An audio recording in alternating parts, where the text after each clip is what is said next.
programang ito ay rated SPG. Striktong patnubay at gabay ng magulang ang kailangan. Maaaring may masiselang tema, lengguwahe, karahasan, sexual, horror o droga na hindi angkop sa mga bata. Ikaw ang aking dahala sa gabing madilim.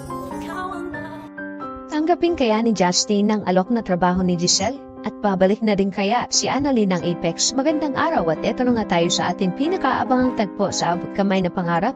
Welcome to my channel. Please don't forget to like, comment, and click the bell button para lagi kayong updated sa aking mga videos. Samantala, paglabas ni Robert ay siya namang pagdating ni Carlos at nasa lubong niya ito. Tinawag ni Carlos si RJ at tinanong kung saan siya pupunta. Sabi ni RJ na kukunin niya lang ang regalo sa kotse kasi magi-start na yung gift giving ng mga bata at pagkatapos ay aalis na rin ako. Sabi ni Carlos na hindi naman kita pinapaalis at naitanong niya kay RJ na kung nakita niya si Lynette. Sabi ni RJ nasa loob siya pero huwag kang mag-alala, isang beses lang kami nag-usap at tungkol kay Papayon. Inunahan na ni RJ ang sabihin kay Carlos para hindi na naman magi-issue ang pagkausap niya kay Lynette. Ipinagtaka naman ito ni Carlos kung bakit sinasabi ito sa kanya ni RJ. Kaya sabi ni Carlos kay RJ na, sandali, hindi naman kita pinag-iisipan ng masama. Sabi naman ni RJ na, ayaw ko lang kasi ng gulo at ayaw ko maapektuhan si Lynette. Kaya since nandito ka na, mauuna na rin ako. Pinigilan naman siya ni Carlos at sinabi na, sayang naman kung aalis ka. Nandito ang anak mo pati ang kapatid mo at sigurado ako na matutuwa si Sir Pepe na kapag nandito ka at nakikisaya ka. Basta huwag kang aalis at nagpaalam na ito na mauuna siya sa loob. Tumango naman si RJ na nakangiti, naiwan si RJ na napaisip at mukhang ibang Carlos ang kausap niya ngayon. Samantala, sa loob nagsimula na ang gift giving nila sa mga bata at masaya silang lahat na ipinagdiwang ang Pasko na magkakasama. Tuwan-tuwa si Annalyn at Justin dahil tupad nila ang ginagawa ng lolo nila tuwing Pasko kahit hindi nila ito kasama. Masaya din si Giselle dahil kahit hindi niya nagkaayos sila ng anak niya na si Justin ay hindi siya nito pinaalis. Ganon din si Carlos at RJ at masaya din si Lynette. Naging matagumpay ang ginawa nilang gift giving para sa mga bata at masaya silang lahat. Pagkatapos ng party ay nagpaalam na ang mga kaibigan ni Annalyn sa kanya at masayang-masaya ang mga ito. Nagpasalamat naman si Annalyn sa tulong ng mga kaibigan niya. Sabi ni Nurse Karen na wala yun Annalyn, basta ikaw wala kaming hindi gagawin para sa'yo. Biniro naman ni Nurse Ivan si Annalyn na bumalik na din siya sa Apex para magkakasama na ulit sila. Sabi ni Annalyn na sige pag-iisipan ko muna yan at natuwa ang mga kaibigan ni Annalyn. Umalis na ang mga ito nang biglang lumapit kay Annalyn ang tatay Robert niya at sinabi na mismo yung mga kaibigan mo no? Sabi ni Annalyn na, opo tay, lalo na po yung banding namin sa Apex dati. Habang nakangiti si Annalyn at nakatingin sa mga kaibigan niya. Ikinatuwa naman ito ng tatay Robert niya dahil nakikita niya kung gaano kasaya si Annalyn kapag magkasama sila ng mga kaibigan niya. Kaya naitanong sa kanya kay Annalyn kung gusto niyang bumalik ng Apex na ikinagulat naman ni Annalyn ang tanongin siya ng tatay Robert niya. Sabi ni Annalyn po, sabi ni Robert na bukas ang Apex para sa iyo kung sakaling gusto mong bumalik at mas magiging maganda kapag ikaw mismo ang mag-aalaga sa lolo Pepe mo. Napaisip naman si Annalyn kung sana madali lang bumalik ng Apex.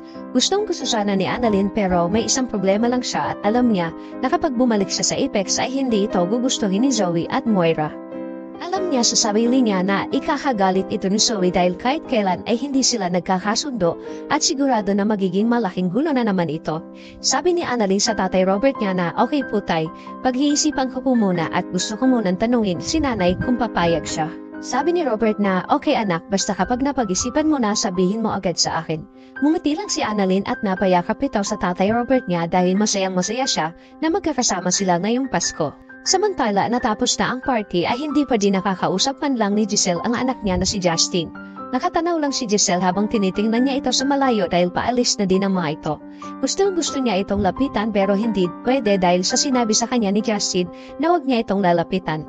Napaiyak na lang si Giselle sa isang sulok at umaasa na mapapatawad pa siya ng anak niya. Kinabukasan sa East Ridge Hospital ay hinahanap ni Doc Enriquez si Carlos dahil may magandang balita siya. Nakita niya ito sa hallway at nilapitan niya si Carlos at masayang sinabi ni Doc Enriquez na dumating na ang memo ng mga napili para mag-seminar na ipapadala sa Japan. At ang mga neurosurgeon na na-recommend nila ay si Doc Lindol Haber at si Dr. Santos. Nakangiting sinasabi ito ni Doc Enriquez kay Carlos habang si Carlos naman ay hindi naging maganda ang mood ng sinabi ni Doc Enriquez dahil nalaman niya na isa si Annalyn sa mga napili. Sabi ni Doc Carlos na okay ako kay Doc Javier pero kay Doc Santos kailangan ko muna siyang kausapin kaya hindi ko muna pipirmahan yan. At agad naman nagpaalam si Carlos na ipinagtaka naman ito ni Doc Enriquez ang sinabi ni Carlos. Napaisip siya kung bakit hindi agad ito pinirmahan dahil kasama si Annalyn. Alam niya na isa si Annalyn sa magaling na batang doktor ng East Ridge. Bakit siya nagdadalawang isip na ipadala si Annalyn? Kaya naging palaisipan ito kay Doc Enriquez. Samantala, bago bumalik ng Amerika ang mag-amang Eric at Justin ay pinuntahan muna nila si Don Pepe sa Apex para magpaalam dito na babalik na sila ng Amerika. Sinabihan ni Justin ang lolo Pepe niya na magpagaling na siya at sana sa muli nilang pagkikita ay gising na ito. At pagkatapos nilang bisitahin si Don Pepe ay agad silang umalis. Habang nag-aantay sila ng elevator ay bigla naman dumating si Giselle at nakasabay nila ito. Binati ni Giselle si Justin at nagtanong siya kung aalis na ba kayo? Tuloy na ba ang balik ninyo sa Amerika? Ayaw niyo muna bang dumito muna? Sabi ni Eric na wala kaming gagawin dito Giselle dahil nasa Amerika ang trabaho namin. Alam mo naman na umuwi lang kami dito dahil sa papa mo dahil gusto ni Justin na makita ito. Nagmakaawa si Giselle kay Justin na wag na muna silang umalis. Pero matigas talaga ang puso ni Justin para kay Giselle. Sabi nito na kailangan nilang bumalik dahil may job interview pa siya sa US at kailangan niya itong puntahan. Ikinagulat naman ito ni Giselle at nagkaroon siya ng pagkakataon na alukin si Justin ng trabaho sa Apex. Sabi ni Giselle, bakit hindi ka magtrabaho sa Apex para hindi ka naaalis? Total, nandito na kayo, bakit hindi mo subukan muna dito magtrabaho at kung hindi mo magustuhan ay pwede kang umalis kahit anong oras. At matutuwa ang lolo mo kapag nagising siya at nalaman niya na nandito ka nagtatrabaho. Hindi makaimik si Justin at napatingin ito kay Eric habang si Giselle naman ay nag-aantay ng sagot ni Justin at nagmamakaawa ito na please say yes. Tumingin lang ito kay Giselle nang bigla naman bumukas ang elevator at sabay tinalikuran niya si Giselle kasunod si Eric.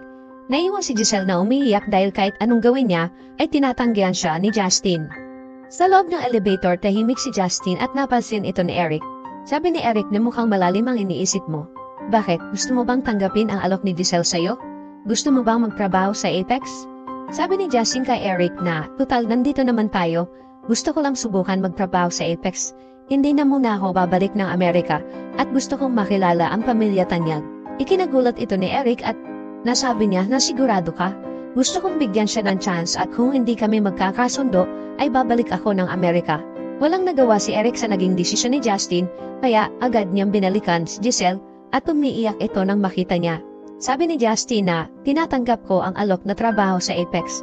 Ikinatuwa ito ni Giselle ang sinabi ni Justin. Si Justin na ba magiging CEO ng Apex? Bakit ayaw ni Carlos mapasama si Annalyn mag-seminar sa Japan? Muli na bang babalik si Annalyn sa Apex? Yan ang ating pakaabangan dito lang sa Abot Kamay na Pangarap. Huwag bibitaw at huwag kalimutan mag-subscribe. Maraming salamat po and God bless.